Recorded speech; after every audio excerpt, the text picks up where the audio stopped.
Tonight's episode of the Misfit Wrestling Podcast is brought to you by Steamheart Chronicles, the new album by the all-female Japanese steampunk metal band Iron Roses.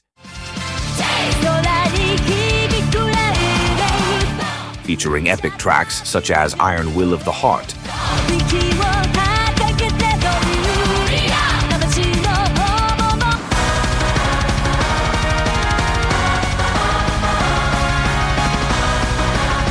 Warriors of Destiny,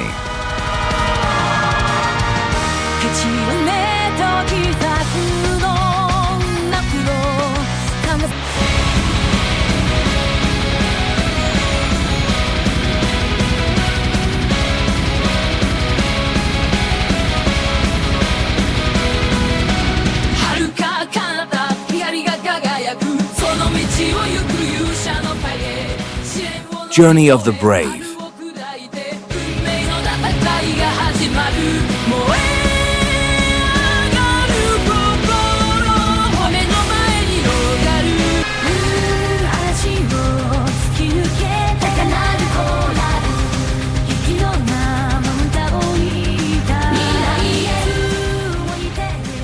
and much, much more. Pre-order Steamheart Chronicles by Iron Roses, available on December 27th on Bandcamp.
Ladies and gentlemen, this is your Monday Night Raw review for November the 4th, 2024. I am your host, Matt, the Misfit. This is the Misfit Wrestling Podcast. We are having the fallout from WWE's Crown Jewel 2024. We are on the road to Vancouver, British Columbia for the Survivor Series. We had a taped Monday Night Raw tonight from Riyadh, Saudi Arabia. I know I said I was not going to review the Saudi Arabia shows. I am going to keep that word when it comes to the PLEs. However, this show tonight, I originally was not going to do it. But this show, I was not expecting it to be as incredibly epic as it was. This was a very solid 7 out of 10 show that happened on here tonight. Well, last night, even though they've got to edit some things out. Anyways, we've seen a lot of things happen on the show. We've seen 2 new number 1 contenders crowned for both Gunther and Liv Morgan. Finally,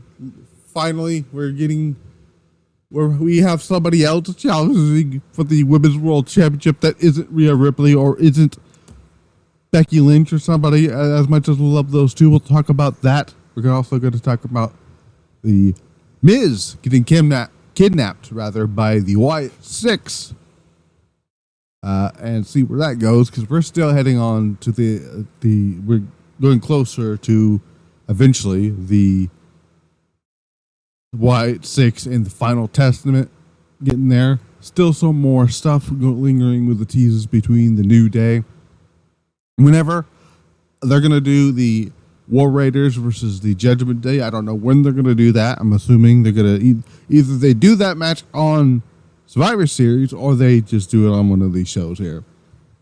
Anyway, before we get into that, I want to hit the plugs for this show. Misfit Wrestling Pod on Instagram, Misfit Wrestling Podcast on YouTube, youtube.com/@Misfit Wrestling Podcast. Hit the like button, comment down below, subscribe, follow the social medias, Pile Driver Pulse on Twitter. I've already mentioned the Instagram account. Also, you can listen to Spotify, iHeartRadio, Audible, Amazon, and Pandora. Unfortunately, there was no Pile Driver Pulse up this week onto the what's that one website called? The audio outlet. So do not be looking for the Pile Driver Pulse on those platforms. That was exclusively for YouTube, as I had my buddy Jason Ingram, the Blitzball champ. I was on my podcast this past Wednesday, following AEW Dynamite. We talked about some good things. We had talked about a lot of things. We talked about the ID program from WWE, that whole shtick there. We talked about we gave our thoughts and predictions and stuff for the finals and stuff for the Gods of Stardom Tag League, which I believe is now like a new I want to say new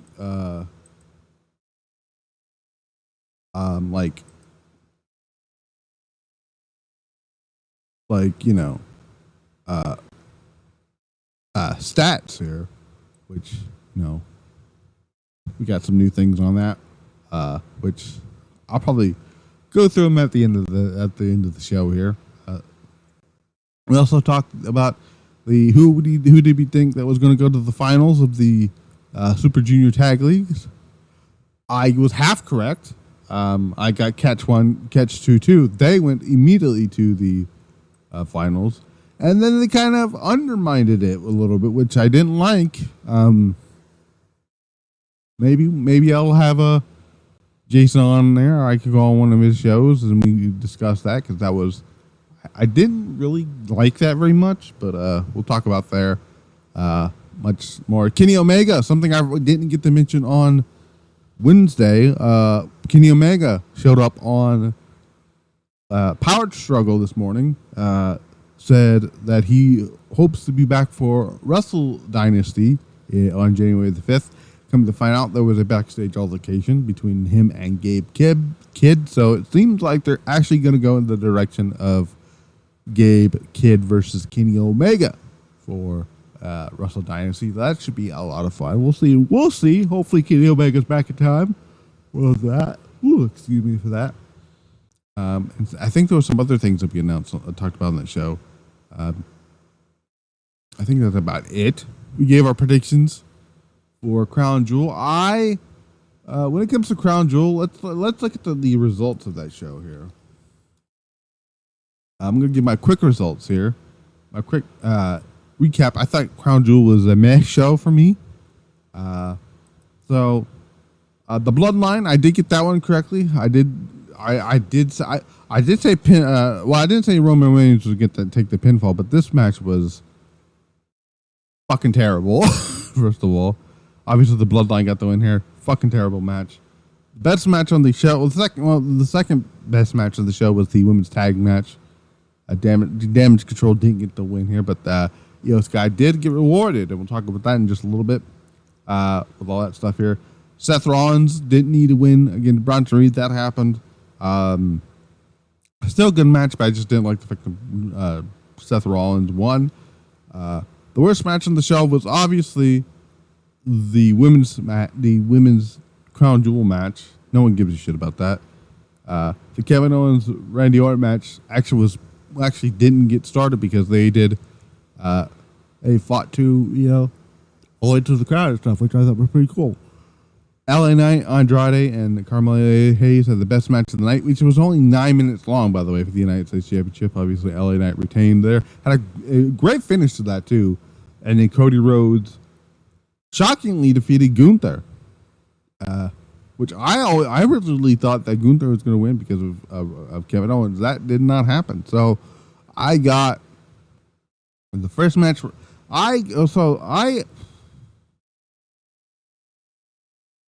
I only got one match right on there. But there's that. However, some big news happened during the tapings of the Saudi Arabia Raw. WWE announced an unprecedented 11 city tour of the UK and Europe this March during the road to WrestleMania 41. WWE put out a press release earlier this morning and said, early this morning and earlier that afternoon, that WWE, part of the TKO Group Holdings, announced an unprecedented 11 city tour on the road to WrestleMania 41. I'll see WWE superstars travel to Barcelona, Spain, Dortmund, Germany. I'll read these cities later. For the first time ever, during the biggest time of the year on the WWE calendar, on the road to WrestleMania 41, where anything can happen. Consecutive episodes of Raw and SmackDown will emanate from different cities across the UK and Europe. Over 3 weeks in March. In addition, fans will have an opportunity to see the WWE superstars up and close. With that, I believe also they had a tweet sent out. If I can find said tweet. Let me see if I can find it here. Give me 1 second. I had this tweet out. Here we go. It said, breaking, WWE Raw and SmackDown will broadcast from the UK and Europe in 2025 March. And here are the dates for said shows here. So, Friday, March 14th, from Barcelona, Spain, we'll have Friday Night SmackDown at the Olympic Arena.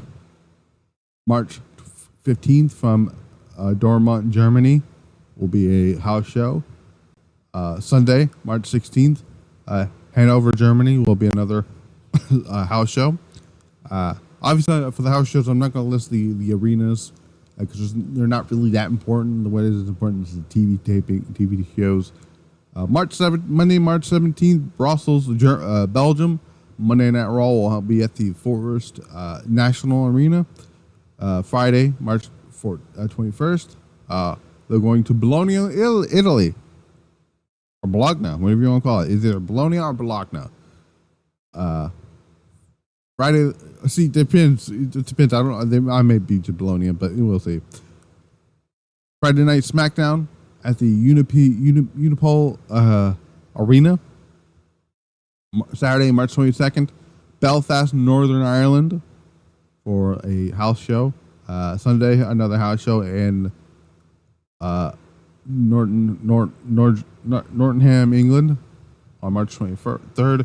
Monday, March 24th, Glasgow, Scotland. Monday Night Raw will be returning to the Hydro Arena, where they held Clash at the Castle earlier this year, which was main evented by Damian Priest and Drew McIntyre, and McIntyre getting screwed over by CM Punk.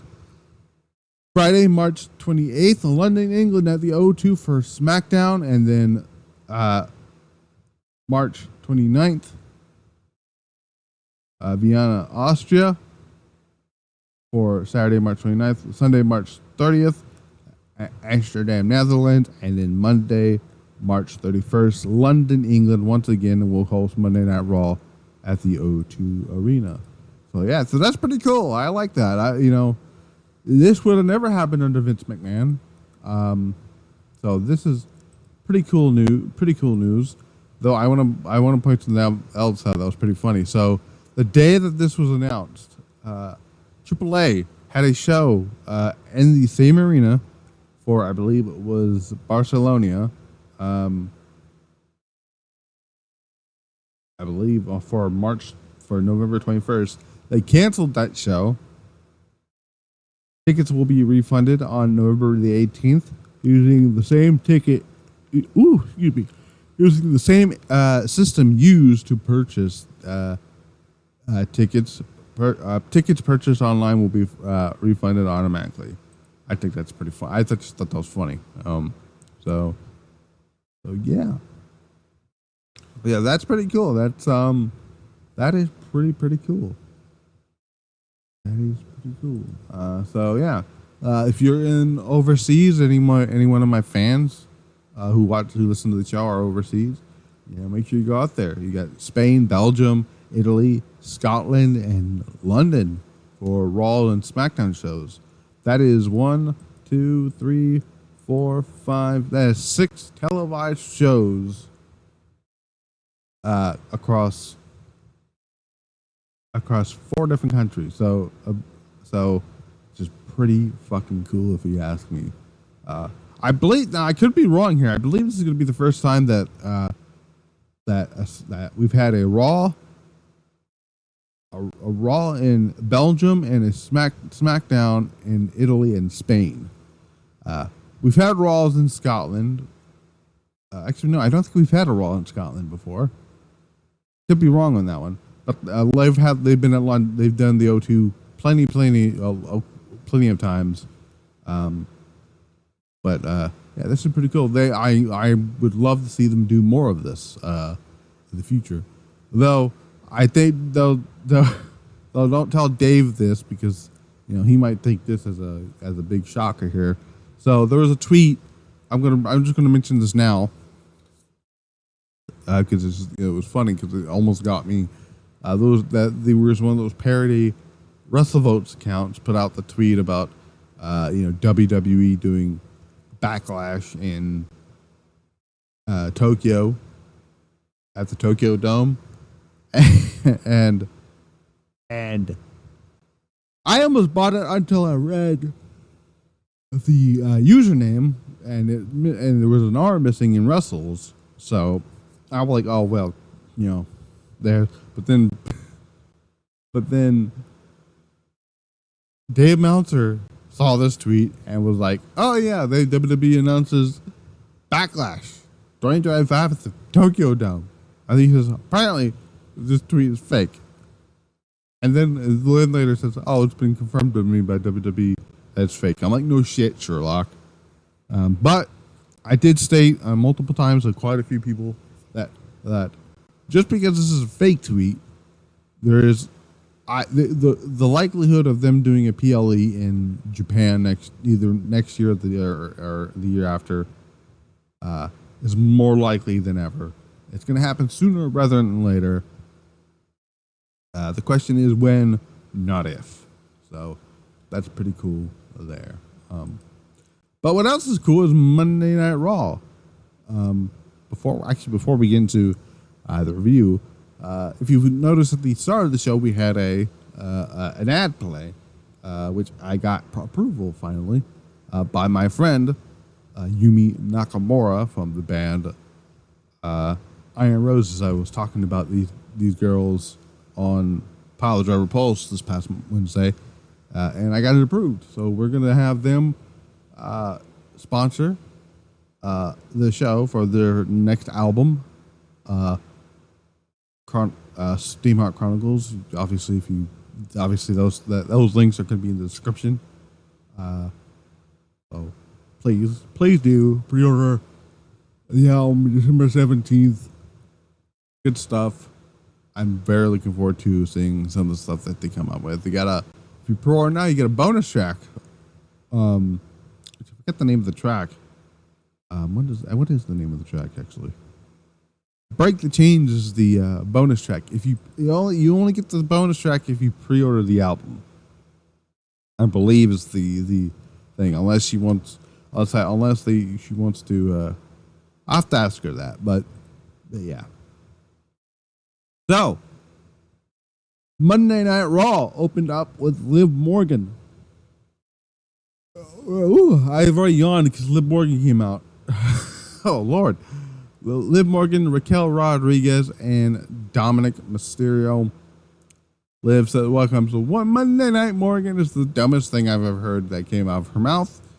She demands fans to give a warm welcome to their new Women's Crown Jewel champion. Thank God they never mentioned this again. Says the Liv Morgan Revenge Tour is officially over. I fucking hope so. She's moving on to the Liv Morgan World Tour. Oh God, that's even worse. He says she gloats about taking out Rhea Ripley. Then I said, why would you mention that on NXT last Tuesday with Rodriguez as well as defeating Nia Jax at Crown Jewel. Dominic looks to speak before he can speak. Jade, Cargill, and Bianca Belair's music hits. She says that Morgan is the only one who walked out Crown Jewel as she and Cargill retained their tag team titles. I almost said Carmelo. I almost said Carmelo Hayes. I don't know why. I almost said Carmella and then tried to mix it with Carmelo. I don't know why. Jade Cargill tells Morgan that and Rodriguez to come and get their title. I don't know. I guess she's trying to say, hey, let's defend these titles against his. Morgan says that Cargill and Bianca can pretend to get along all they want, but the only thing that's keeping them is their together is the tag team titles. Bianca says that they can defend their titles tonight, and Raquel says it's more of a celebratory night. Oh gosh, she has no fucking. I hate when she speaks. Is one point I'm trying to make here. One of the worst general managers, Adam Pearce, marches down to the ring with the referee and tells Cargill that tells Cargill, Belair, and Morgan and them to back apart here. Morgan starts yapping. Belair locks her in the fucking face with a slap to the face. Adam Pearce calms everything down. Informs Morgan there will be a battle royal tonight to determine Morgan's next new number one contender for her championship, which will include Belair and Cargill next. Out comes the Sky Pirates. So in this battle royal, we had, I don't even know who the fuck was in this battle royal. That's actually a good point. Let me look that up here. Hang on a second. Because I should have asked who was in this battle royal, and I didn't even bother looking here. Okay, so in this battle royal, we had Io, Kyrie, Jade, Bianca, Alba Fire, Isla Dawn, Ivy Nile, Katana Chance, Lyra Valkyria, Maxine Dupree, Natalia, Shayna Baszler, and Sonya Deville, which I heard about her being over there, and Selena Vega. So out first is Isla Dawn, which I believe was eliminated by Kaden Carter. She can shut up about being on television. Shayna Baszler locked in a sleeper on Kaden Carter. She's eliminated by Shayna. She's eliminated by Sonya Deville. Maxine Dupree is doing her stuff here. She ends up getting eliminated by, I believe, who did she eliminate? She ended up being eliminated by Ivy Nile. Selena Vega ended up eliminating Ivy Nile, who was in there next. Selena Vega, Alba Fire, and Katana Chance was eliminated by Jade Cargill and Bianca Belair. Kairi Sane, unfortunately, was eliminated by the same people. So was Natalia. So was Sonya Deville and Shayna Baszler.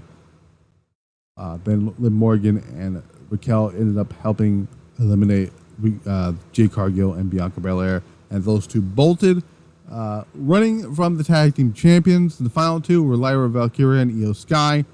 They battled to the ring apron, and Io Sky had one of the coolest eliminations I've ever seen. Because that's how cool she is.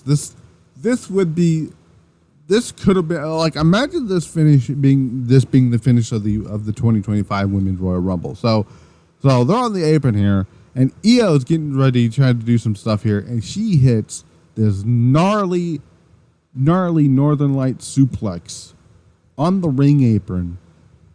And obviously Valkyria fucking falls to the floor. And Io Sky is the new number one contender for the women's championship on Raw. So happy Io is finally getting a championship. Another shot at the women's championship. Not this championship, obviously. Fun fact, though, if she, and I'm saying if because I'm not 100% sold that Triple H is going to pull the trigger on her, but if she wins the title from Liv Morgan, she would be the first and only woman in wrestling history, not just WWE history, but in wrestling, to have won, to be a Grand Slam champion in both WWE and Stardom. Because I can't say that about Kyrie, because even if Kyrie won the other two titles, right? I mean, she's good. I mean, right now, in order for her to become Grand Slam champion, she's got to win the other two titles. But if Io, because Kyrie is not a Grand Slam champion in Stardom. The only other person who's a Grand Slam champion in Stardom is Mayu Iwatani. But she would, in order for her to do both, she would have to come over here. But that's kind of cool there. There was a thing on Raw Talk, and it was either Raw Talk or a WWE.com exclusive or whatever. Lyra came up to Io as Io was having an interview with Kathy Kelly, and Lyra says, when, not if, but when you win the women's world title, you'll be standing across from me in the ring. Oh my God! Please, for the love of God, just put the title on Io. Get we're one step closer. We're halfway through getting all the titles off the Judgment Day, right? We've gotten the world title off of the Judgment Day. We're hopefully going to get the tag team titles off of Judgment Day. Get that women's title away from the Judgment Day too. Because there's a good chance that that Bianca and Jade might actually end up costing Liv Morgan the women's championship, because now they've set up a women's tag team title program between Jade and Bianca against Liv and Raquel, right? So I do not want Liv Morgan running around with two championships. We don't need that. Either you have a round with the women's world title or the tag team titles. You don't do both. Thank God they didn't do that with Rhea Ripley, because I would have fucking had a conniption fit if they did that. So, but we'll see what they're going to do here. Will they save this for Survivor Series? I don't know, because I don't know what they're going to do for the women's War Games match. Because I think they might actually still do one. I don't know how they're going to do it. I mean, to me, the perfect women's War Games match has already been set in stone, and that is the one on NXT on Wednesday night. So, yeah, yeah. Yeah, I like that idea. But we'll see. We will see. Let me see if I can find. Let me see if I can find the show. Because I do want to have that show coming up. I want to make sure I have that show listed on my thing here. Oh no. Oh no! Now the site the damn thing I normally use doesn't want to work here. Weird. Oh, here we go. Let's go to November. Oh, here we go. NXT 2300. Okay. So the ECW arena. So I have that set up. Okay, so that's for later. So then we cut to the New Day. Right? So the New Day says, talking about this, Xavier Woods and Kofi Kingston begin bickering and whatnot here about, you dropped the ball, this, you dropped the ball, to then be interrupted by a Wyatt Sicks promo. You see the Miz tied up with an Uncle Howdy mask on, the same Uncle Howdy mask that Bray Wyatt returned in. He says, what was it? Let me see if I can find what did Uncle Howdy say? Let's see. What did Uncle Howdy say? I don't know if I actually have the transcript of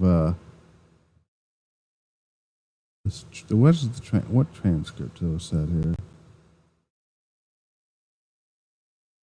I'm trying to find it.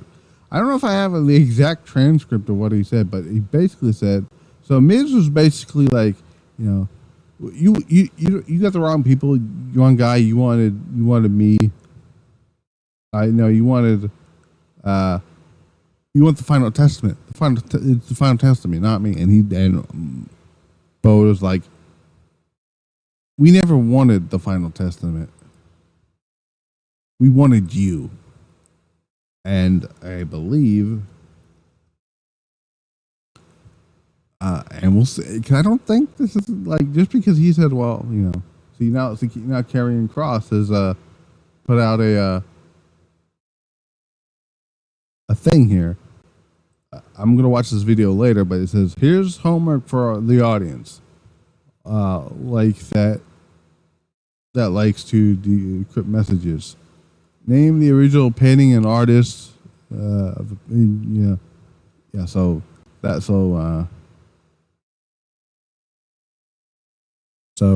I'll watch that video in a little bit, but that is the Karrion Kross video about the Wyatt Sicks stuff. So obviously Karrion Kross is going to be the final testament is going to play a major part in this Wyatt Sicks promo feud here. So we'll see what happens there. The War Raiders defeated the Viking. I almost said the Viking Raiders. The War Raiders defeated the New Day. This time,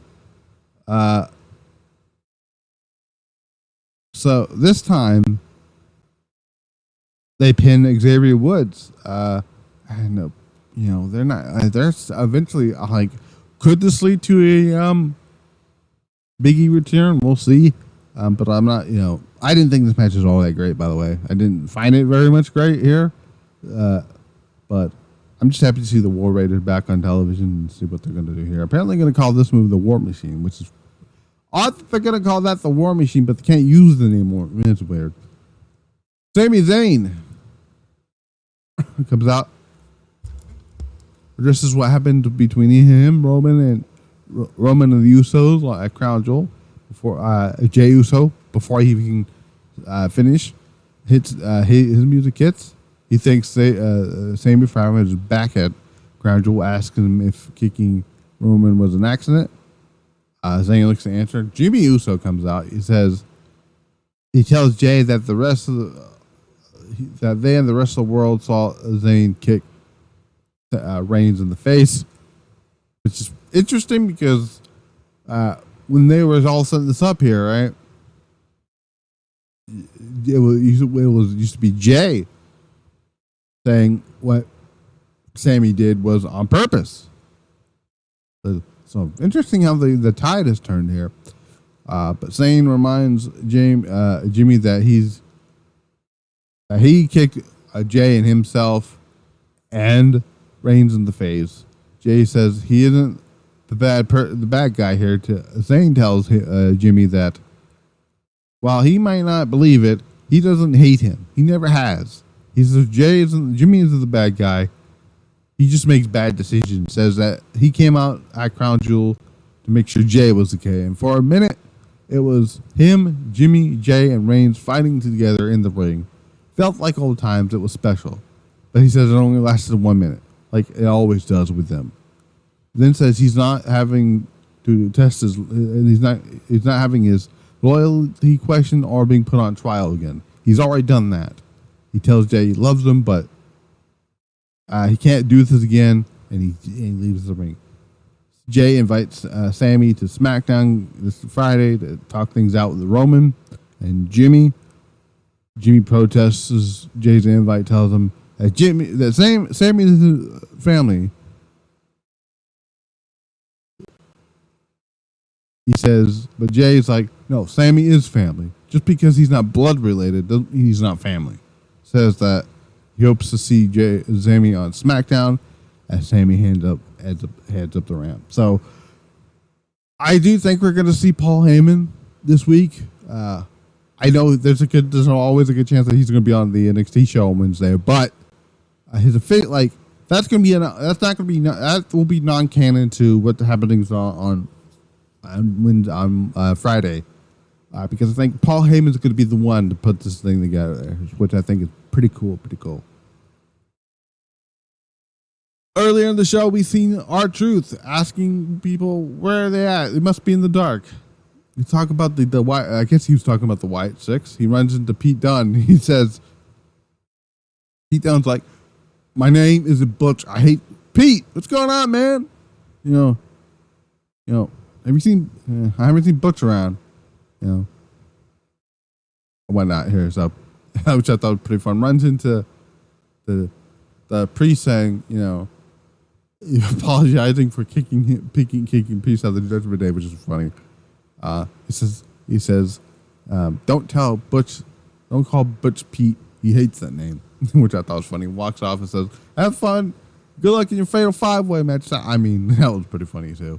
Runs into Chad Gable, who's talking to Ivy Nile, and he said, whoa, Kurt, you shrunk, and walks off. That was funny. That was good stuff. Truth is a national treasure. I'm glad that somebody actually called him Kurt Angle for once on television, which was funny. And then we had Dragon Lee defeating Chad Gable in my favorite match in the entire show. Holy shit, this was great. Man. So at one point we go back to break here. So before we get to the break here, we had Gable and Dragon Lee on the ring apron. Dragon Lee lands a kick onto Gable, but Gable sends him fucking crashing onto the floor with a back body drop, and it looked nasty. We get back from break here. Lee delivers a double stomp onto Chad Gable off the top as Gable hangs by his knees. Near the end of this match here, Lee delivers a drop kick to the Gable in the corner, pins him. Gable kicks out. There was a lot of back and forth here. Dragon Lee hits Gable with a sit-up powerbomb, goes for the pin. Gable kicks out. Gable pins Lee with the feet on his rope. Vega, who's out there with, Vega was out there with Dragon Lee. Pushes his legs off the ropes here. Ivy Nile locks in a submission on Vega. Rey Mysterio makes his way down to the ring to check on Selena Vega. Ivy Nile then distracts the referee. Gable looks to pull Rey into the ring. Rey escapes with a kick, opening the door for Dragon Lee to land Operation Dragon for the win. And Dragon Lee gets the win here. Nice to see Dragon Lee getting some singles matches on the show. Nice seeing him win. Unfortunately, Chad Gable still has yet to get a win since the Wyatt Sicks feud. Chad Gable's just a loser. But this was my favorite match on the show here, by far. I would love to see this match again, maybe for the Intercontinental Championship. Speaking of the Intercontinental Champion, there was no Braun Breaker on the show, which was very, very interesting to me. Because ever since Gunther has had that Intercontinental title, the Intercontinental title has been on the show. So the Intercontinental Championship has felt like the most important thing on the show. Now, it not being on there this week was very weird to me, but yeah. Damian Priest, Sheamus, Dominic Mysterio, and Seth Rollins fatal 4-way match to determine who is going to face Gunther for the World Heavyweight Championship. I'm just going to go near the end of the match here. So, Seth Rollins catches Dominic with a super kick. Dominic rolls up but Rollins kicks out, delivers a pedigree to Dominic. Rollins is getting ready to hit the stomp. Bronson Reed appears at ringside, just lays out everybody here. Sends Sheamus crashing into the ring post and Priest crashing into the mat. Rollins sees him, but Reed clocks him and clears the announce desk. Priest and Sheamus then go after Reed. Reed ascends to the top rope, lands a tsunami on both Sheamus and Priest, then delivers one to Rollins on the announce desk. Dominic dials up the 619 on Priest, but Priest connects with the South of Heaven onto Dominic Mysterio for the win, and Damian Priest is the new #1 contender for the World Heavyweight Championship. Gunther gets into the ring and stares down Priest as the show goes off the air. So this is kind of obvious. They've set this up like weeks ago that Priest was going to get another shot at the World Heavyweight Championship. The question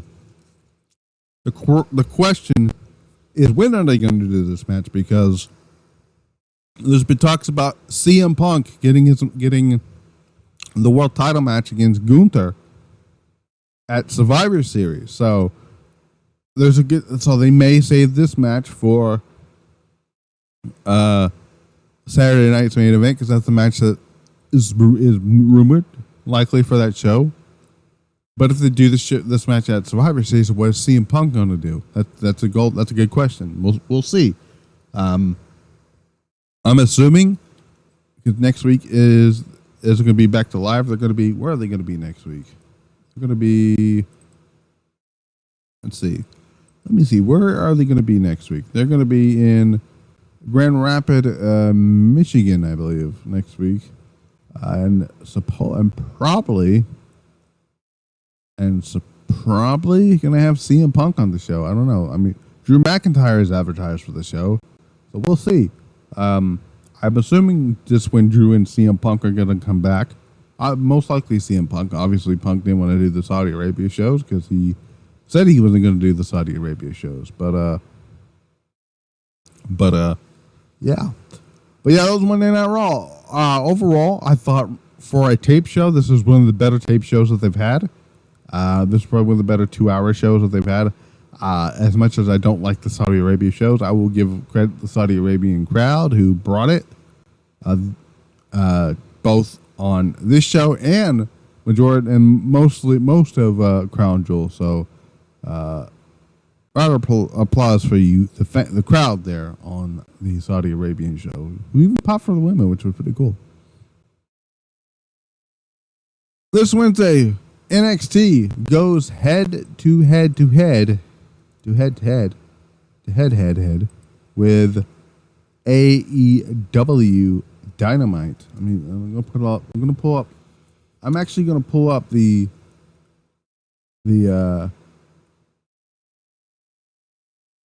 cards for both shows here. So Manchester, New Hampshire, this Wednesday.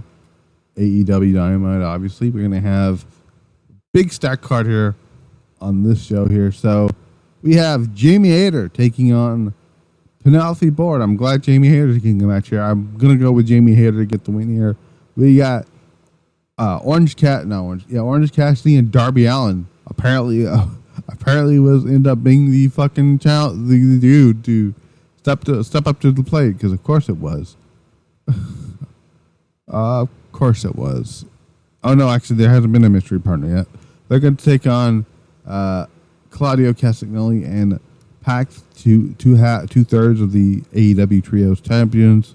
I'm going to go with Darby Allin and Orange Cassidy to get the win there. Malachi Black is probably going to take his first singles loss in months to Adam Cole, though I personally wouldn't be, they've had a killer match before in NXT. Hopefully they decide to bring it on Wednesday. At the we have for some god awful reason they're going to continue the Mark Briscoe and fucking Chris Jericho shit. Don't care about that.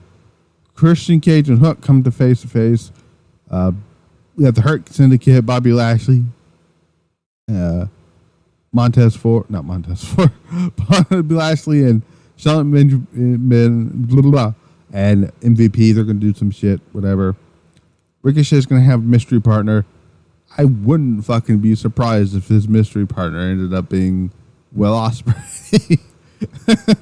Or actually, it could be Mark Davis. The more I thought about it, they're going to team up. His mystery partner is going to team up to take on AEW Continental Champion Konosuke Takeshita and Kyle Fletcher. I mean, on paper, this should be a good show when it comes to wrestling wise. I'm going to say the match of the night either is going to be that tag match with Ricochet and co, or Malachi Black and Adam Cole. But the show I'm actually going to review on Wednesday. I'm not reviewing AEW. I'll talk about AEW on the Pile Driver Pulse.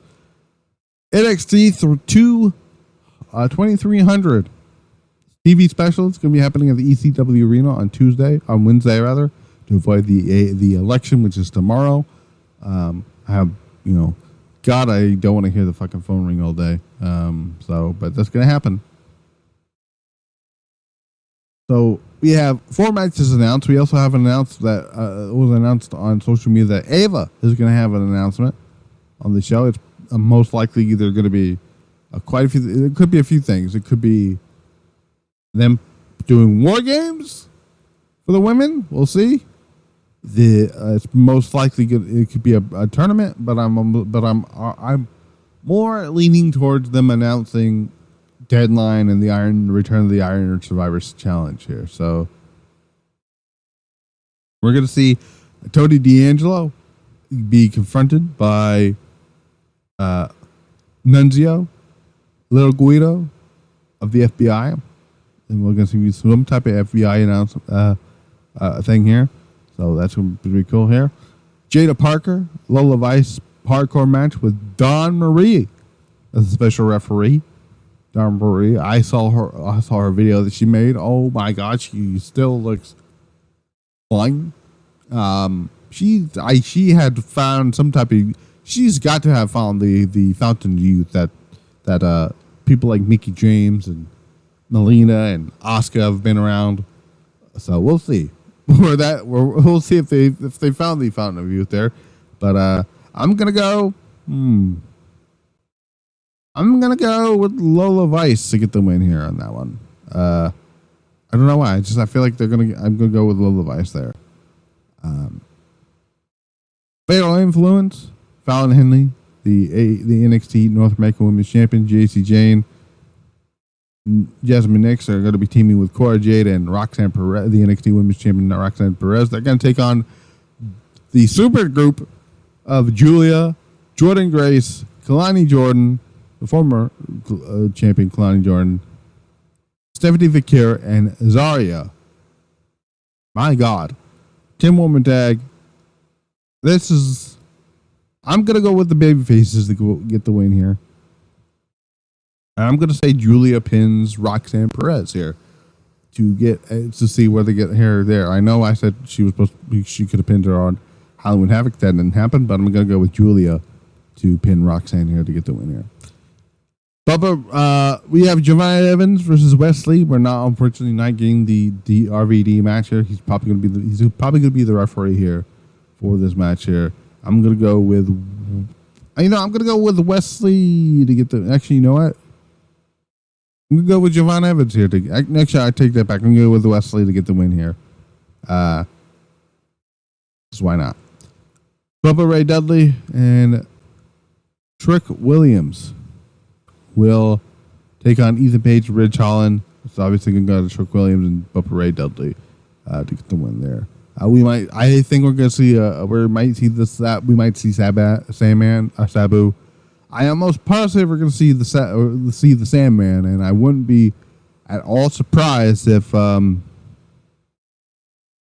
Triple H fills out that moolah for one night only for, what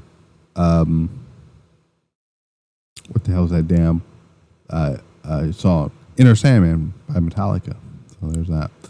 But yeah, until then, I've been Matt the Misfit. This has been the Misfit Wrestling Podcast. Remember, Iron Roses, Steamheart Chronicles, available December 27th on Bandcamp.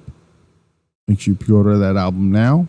And I will see you guys back here for NXT on Wednesday night. Until then, we're out.